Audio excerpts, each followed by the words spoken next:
Hey guys, tonight we begin with the back-breaking, thankless and utterly exhausting life of a medieval castle servant. You've probably imagined castles as places of grandeur, filled with knights in shining armour and lavish feasts in candlelit halls. But if you were a servant in one of these stone fortresses, your reality was something else entirely. Cold, brutal and unforgiving. So, before you get comfortable, take a moment to like the video and subscribe, but only if you genuinely enjoy what I do here. And let me know in the comments where you're tuning in from and what time it is for you. It's always fascinating to see who's joining us from around the world. Now, dim the lights, maybe turn on a fan for that soft background hum, and let's ease into tonight's journey together. You weren't born into nobility. No grand titles, no inherited lands, no family crest hanging proudly above a hearth. You were born into service. Your mother was a servant, your father likely worked the fields or tended animals, and from the moment you could walk without stumbling into the nearest wall, your fate was sealed. You would serve. And not just serve, but serve in ways that would break your back, blister your hands, and steal whatever childhood you might have dreamed of having. By age 7, maybe 8 if you were lucky, you were already working. Not playing with wooden toys or chasing chickens in the yard like the village kids. No, you were hauling water, scrubbing floors, and learning the first rule of castle life. Stay invisible.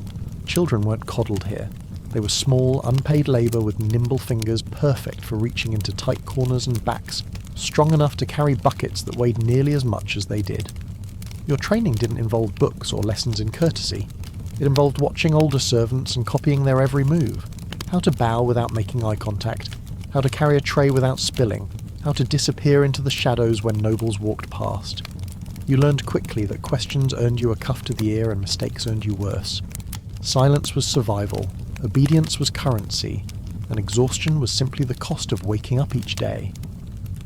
The castle towered above the village like a stone giant, its walls thick enough to withstand armies, its halls cold enough to freeze your breath even in summer. From the outside it looked impressive, intimidating, a symbol of power and wealth. But once you stepped inside as a servant, the illusion shattered. This wasn't a place of comfort. It was a maze of stone corridors, drafty chambers, and endless work. The floors were cold. Not just chilly, but bone deep, seep into your joints cold. Most were made of stone or packed earth, and in winter they turned into frozen death traps. You walked barefoot or in thin cloth shoes that did nothing to protect you from the cold, radiating up through the soles of your feet. Your toes went numb by mid-morning and stayed that way until you collapsed into your straw bed at night. The walls were no better. Thick stone might keep invaders out, but it also trapped the cold inside. Tapestries hung in the great hall and the lord's chambers, sure, but those were for decoration and warmth for the nobles. You didn't get tapestries in the servant quarters. You got bare stone, damp from condensation, and the occasional patch of moss growing in the corners like nature's cruel joke. And the smell. Let's talk about the smell. Castles weren't the perfumed palaces you see in paintings. They reeked. Smoke from the hearths filled every room, clinging to your clothes, your hair, your lungs. The kitchens smelled like roasting meat mixed with old grease and rotting vegetables. The privies, oh the privies, stone holes that dropped waste into pits or moats below. The stench was inescapable, wafting through corridors and seeping into every corner of the castle. Rats were everywhere. Fat, bold, and utterly unafraid. They scurried across floors, nested in the walls, and helped themselves to anything left unattended. You learned to sleep with one eye open, not because of threats from invaders, but because a rat might decide your hand looked like a snack. The castle was a fortress, yes, but for you, it wasn't protection. It was a prison made of stone, cold, and endless labour. Your day didn't begin when the sun rose. It began before that, in the cold black hours when the world was still asleep. A steward or head servant would shake you awake, or more likely, kick your straw mattress and bark orders before you'd fully opened your eyes. There was no easing into the morning, no stretching, no breakfast, no moment to collect yourself. You were up, dressed in whatever ragged tunic you'd worn the day before, and working within minutes. First task, lighting the fires. Every hearth in the castle had to be stoked or rekindled before the nobles woke. You hauled firewood from the stores, your arms aching from the weight, and knelt before cold ash pits, flowing gently on embers until flames finally caught. If the fire went out overnight, you started from scratch with flint and steel, your frozen fingers fumbling as you prayed the spark would take.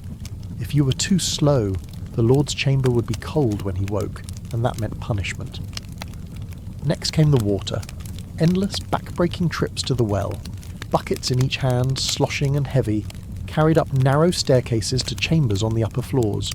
Your shoulders screamed, your back bent under the weight, and just when you thought you were done, someone would call for more. More for washing, more for cooking, more for the chamber pots that needed emptying and rinsing. Speaking of chamber pots, that lovely task also fell to you. You entered the nobles' chambers, head down, and collected the pots filled with last night's waste. The smell hit you like a fist. You carried them carefully. One wrong step and you'd be wearing the contents down the stairs out the privy or the moat, and emptied them. Then you rinsed them, sort of. Water was precious, and scrubbing a pot that would just be filled with waste again seemed pointless. So you did the bare minimum and hoped no one inspected too closely. Breakfast, if you got any, was grabbed on the run. A hunk of stale bread, maybe a bit of cheese if the kitchen staff felt generous. You ate standing up, one hand still holding a broom or a bucket, because sitting down meant falling behind. And falling behind meant someone noticed. And being noticed by the wrong person meant extra work or worse. All of this before most of the castle had even woken up. You were already exhausted, already sore, and the day had barely begun. The kitchen was the heart of the castle, but not in a warm, cosy way. It was chaos. A hot, smoky, greasy pit of endless noise and relentless work. Fires roared in massive stone hearths. Iron pots bubbled and hissed. Cooks shouted orders while servants scrambled to obey, and you, as one of the lowest servants, were right in the middle of it, doing the jobs no one else wanted. Plucking chickens. Your job was to grab a freshly slaughtered bird, still warm, and yank out every single feather by hand. Your fingers cramped. The smell of wet feathers and blood filled your nose, and if you missed even one quill, the cook would smack you with a wooden spoon and make you start over, turning the spit. Massive haunches of meat, sometimes entire pigs or sides of venison, roasted over open flames. The spit had to be turned constantly to keep the meat from burning. This job was yours for hours at a time. You stood so close to the fire that one side of your body baked while the other froze. Sweat poured down your face, your arms ached from the repetitive motion, and if you stopped for even a moment the meat charred and you were blamed. Scrubbing pots. After every meal, mountains of greasy blackened pots and pans piled up. You scrubbed them with sand, ash and raw determination. Your hands turned red and raw. The grease never fully came off, coating your skin in a slick, disgusting film. And just when you finished one pile, another appeared. The kitchen was also where the pecking order was brutally clear. Cooks ruled like tyrants. Senior servants barked orders. And you, at the bottom, absorbed every insult, every shove, every burned finger and scalded hand without complaint. Complaining meant you were lazy. And lazy servants didn't last long. Meals weren't just cooked once a day either. Breakfast for the household, a mid-morning snack for the lord, dinner, the main meal, supper in the evening. And any time a guest arrived, the kitchen erupted into frantic activity all over again. You didn't stop. You didn't rest. You just moved from one scalding pot to the next, hoping you'd survive until nightfall. After the nobles finished their meals, the real mess began.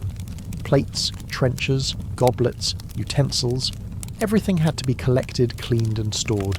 And if you thought washing dishes in a modern sink was tedious, imagine doing it in a medieval castle with no running water, no soap, and no mercy. You hauled dirty plates and cups from the great hall, careful not to drop anything. Dropping a goblet, especially one made of silver or pewter, could cost you a week's wages, assuming you even got paid. The washing station was usually a wooden trough filled with cold, greasy water.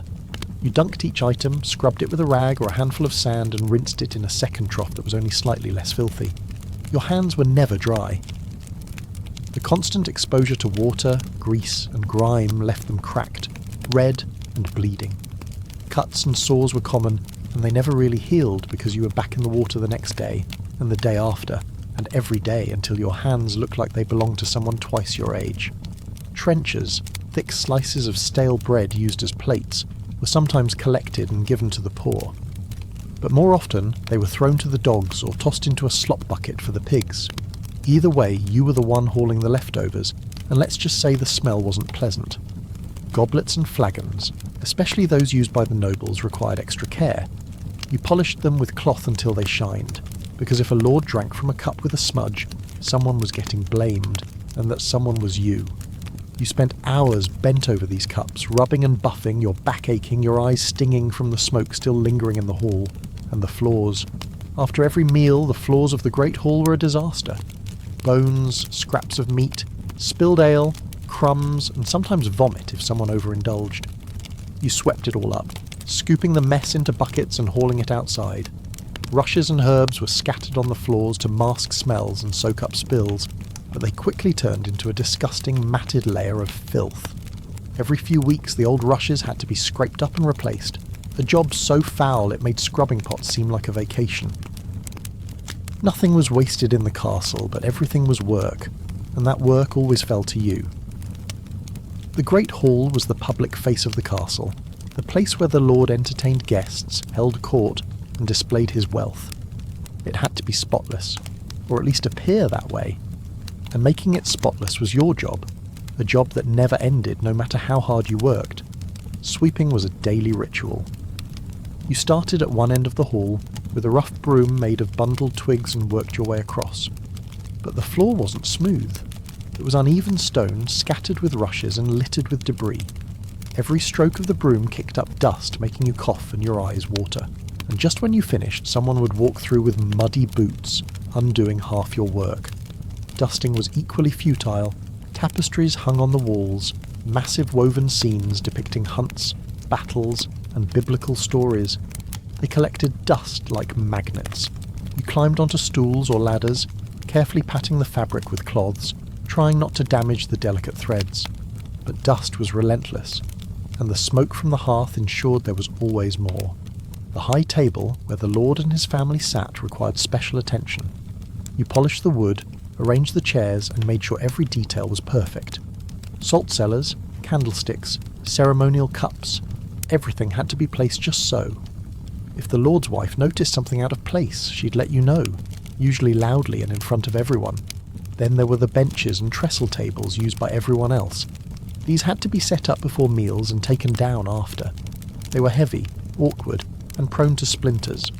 You hauled them into place, arranged them in neat rows, and then reversed the process hours later, your arms shaking from the effort. Floors had to be scrubbed occasionally, a task so exhausting it was usually saved for when the lord was away.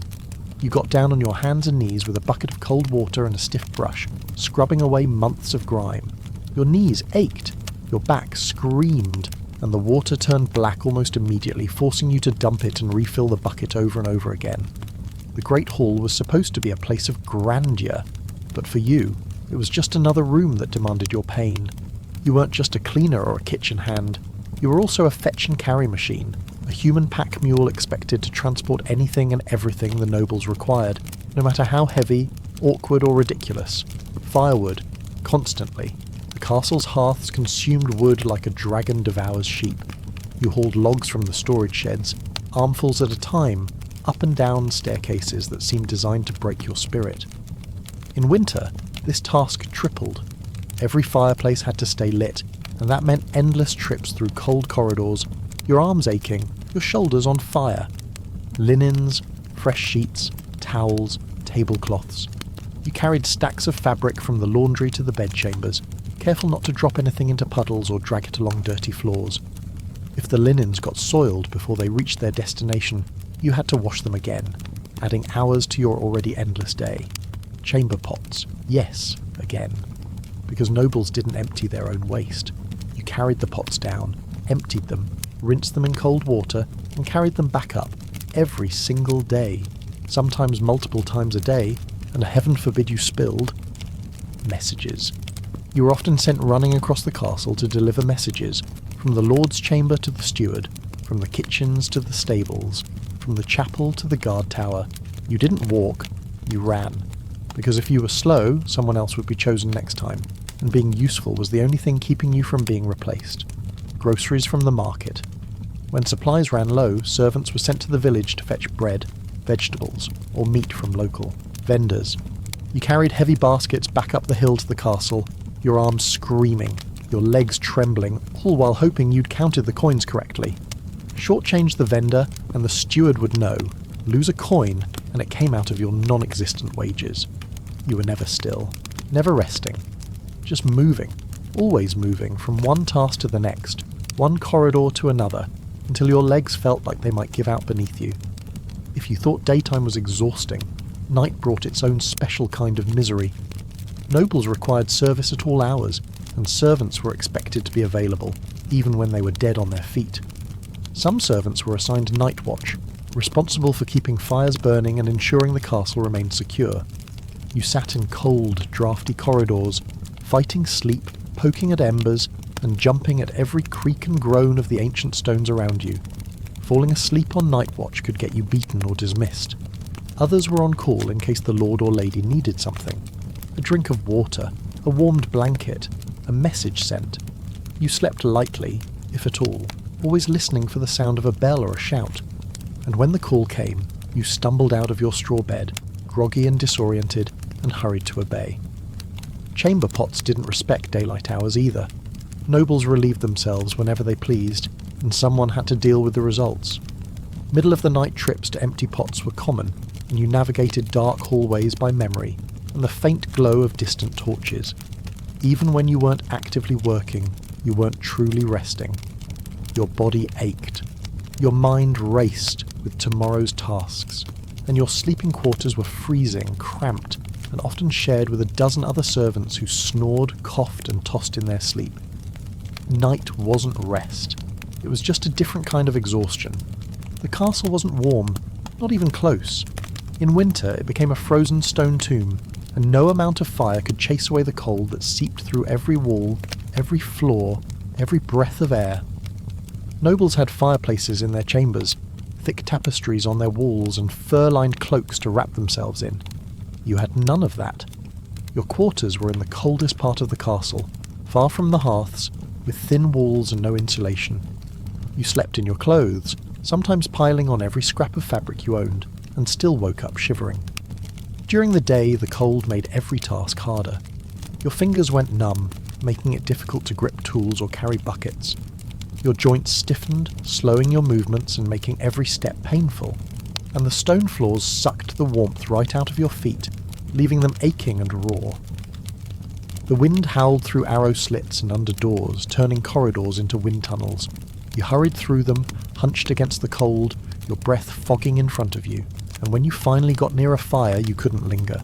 There was always more. Work, and someone would shout at you for wasting time. Frostbite was a real danger. Fingers, toes, ears, nose, any exposed skin could freeze, and once it did, the damage was permanent. You saw older servants with blackened fingertips or missing pieces of their ears, grim reminders of winters past. Illness spread quickly in the cold. Coughs, fevers, chills. Servants dropped like flies, but there was no sick leave. You worked until you literally couldn't stand, and even then you were expected to try. Rest was a luxury reserved for the nobles. Winter didn't just test your endurance, it tried to kill you, and every year it succeeded with a few. In a castle, you were always watched, always judged, and always one mistake away from punishment. The nobles didn't see you as a person. You were a tool, and if that tool broke or malfunctioned, it was discarded or corrected, usually with pain. Minor infractions, spilling wine, arriving late, speaking out of turn, earned you a slap, a shove, or a tongue lashing delivered in front of everyone. Public humiliation was part of the job. You learned to take it without flinching, because reacting made it worse. Bigger mistakes carried harsher consequences. Break a plate and you'd lose a day's food rations. Drop a valuable goblet and you might be whipped. Steal food, even a scrap, and you'd be lucky if you only lost your position. Some lords had servants flogged in the courtyard as a warning to others. And then there was the steward, the head of the household staff. This person wielded enormous power over your life. A steward who liked you might give you easier tasks or an extra crust of bread. A steward who didn't could make your existence a living hell, piling on impossible tasks, denying you sleep, and blaming you for things that weren't your fault. You also had to navigate the complex hierarchy among the servants. Senior servants lauded their status over juniors. Cooks bullied scullery maids. Chambermaids looked down on stable boys. Everyone was trying to claw their way up or avoid sliding down, and you were at the very bottom, the easiest target. Punishment wasn't always physical. Sometimes it was worse, being denied food, forced to sleep outside, publicly accused of laziness or incompetence. These things broke your spirit in ways a whipping never could.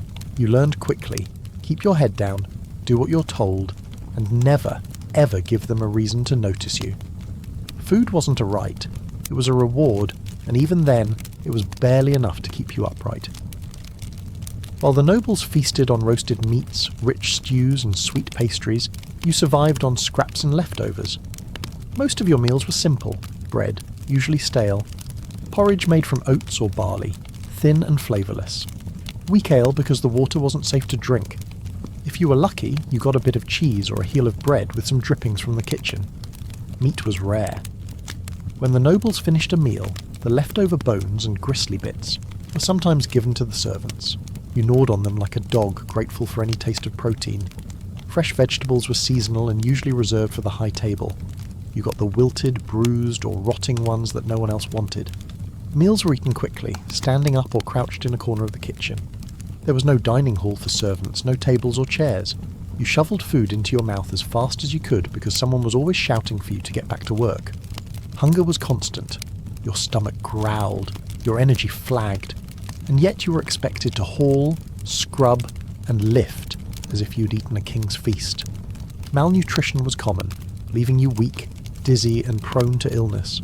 Some servants stole food, a bit of bread tucked into a pocket, a sip of wine when no one was looking.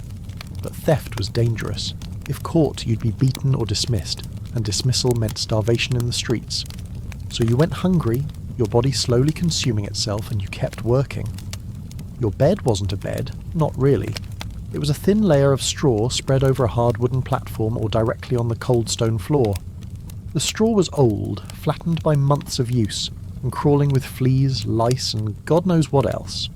You itched constantly, scratching at bites until your skin was raw and bleeding. You didn't have a pillow. If you were lucky, you folded your cloak or tunic under your head. If not, you rested your skull on the hard surface and tried to find a position that didn't make your neck scream. Blankets were a joke. A single threadbare woolen cloth, so thin you could see through it in places. It did almost nothing to keep out the cold. In winter, you piled on every scrap of clothing you owned, and still shivered through the night. The sleeping quarters were cramped, shared with a dozen or more other servants. The air was thick with the smell of unwashed bodies, stale breath, and damp wool. Snoring, coughing, and muttered nightmares filled the darkness. Privacy didn't exist. Sleep itself was elusive. Your body ached from the day's labour. Your mind raced with worries, and just when you finally drifted off, someone would shake you awake for another task, or the bell would ring, signalling the start of a new day. You were always tired, bone-deep, soul-crushing tired. But exhaustion was just part of the job. Despite the misery, you rarely got sick days. Illness was seen as laziness, and unless you were literally unconscious, you were expected to work. Colds, coughs, fevers, they swept through the servant quarters like wildfire. With so many people crammed into small, poorly ventilated spaces, disease spread easily. You learned to work through it, sniffling and shaking because stopping meant punishment or replacement. Injuries were common: burns from the kitchen fires, cuts from knives and broken pottery, twisted ankles from slippery stairs, bruises from falling or being shoved. You wrapped them in rags and kept going. There was no doctor for servants. If you were truly desperate, you might seek out the castle's healer, usually an older woman who knew herbs and remedies. But her time was reserved for nobles. You got whatever scraps of advice she could spare if you were lucky. Some injuries never healed properly. A badly set broken bone left you with a limp. A deep cut turned into an infection that left a scar. Your body accumulated damage like a map of your servitude, each mark a reminder of the price you paid to survive. And if you became too sick or injured to work, you were dismissed. Cast out of the castle with no wages, no references, no future. You either recovered on your own, or you didn't. The castle moved on without you. You didn't get days off. Sundays were supposed to be for rest and worship, but in a castle, the work never stopped. Nobles still needed to eat, fires still needed tending, and you still had to serve. You might get an hour to attend chapel, kneeling in the back while the nobles sat in cushioned pews at the front. You bowed your head, mouthed the prayers and tried not to fall asleep. God might forgive your exhaustion, but the steward wouldn't. Feast days and holy days meant more work, not less. Preparations for celebrations required extra hands.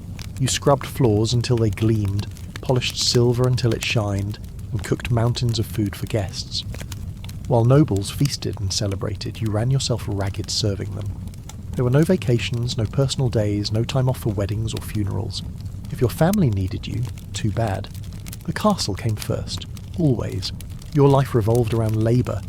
Work was your identity, your purpose, your existence, and any moment not spent working was a moment wasted. As a servant, you weren't a person with thoughts, feelings, or dreams. You were invisible, a shadow that moved through the castle, performing tasks without acknowledgement or thanks. Nobles spoke around you, not to you. They discussed sensitive matters, made crude jokes, argued, schemed, all while you stood nearby, silent and still. You heard everything, but you were expected to repeat nothing. To speak without being spoken to was unthinkable. Your name didn't matter.